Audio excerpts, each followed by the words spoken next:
សួស្តីអ្នកទាំងអស់គ្នាថ្ងៃនេះខ្ញុំមាន tool មួយសម្រាប់មកបង្ហាញអ្នកទាំងអស់គ្នាដែរtool របស់យើងថ្ងៃនេះគឺយើងនឹងនិយាយគ្នាតាក់ទងជាមួយនឹងដបូលបែបខ្មែរឬក៏ដបូលដែលវាមាន slope ច្រើនហ្នឹងឬក៏យើងនិយាយបានថាវាមានកលុកកលាក់ច្រើនព្រោះ slope ហ្នឹងវាកន្លែងកម្ពស់របស់វាហ្នឹងគឺអត់ស្មើគ្នាទេខ្ញុំជឿថាអ្នកដែលគូ project បែបហ្នឹងគឺមានអារម្មណ៍ថាធុញដែរព្រោះយើងត្រូវការកាត់ plan view ច្រើនកាត់ section ច្រើនអញ្ចឹងដើម្បីកុំឲ្យខាតពេលដល់គ្នាយើងចូលមកកាន់ជាមួយនឹងកន្លែង model នេះយើងចូលមកកាន់ model មកបន្ទាប់មកទៀតគឺយើងអូសមករើ beam system អញ្ចឹងក្រោយពីយើង select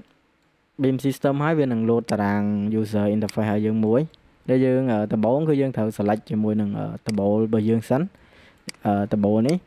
អញ្ចឹងនៅពេលដែលយើង select ហើយគ្នាយើងចូលទៅបំពេញព័ត៌មានរបស់វាមកខ្ញុំរើសជាមួយនឹង main raptor មុនខ្ញុំរើកន្លែង rectangle នេះដែក main របស់វាខ្ញុំយកប្រភេទ500ទៅនេះខ្ញុំយកប្រភេទ85បានហើយ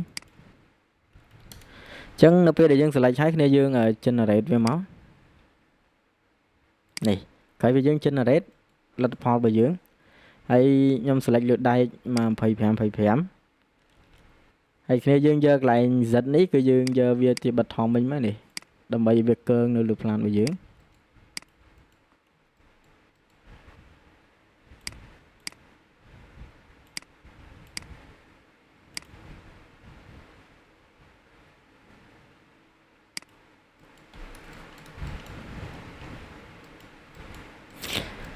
អញ្ចឹង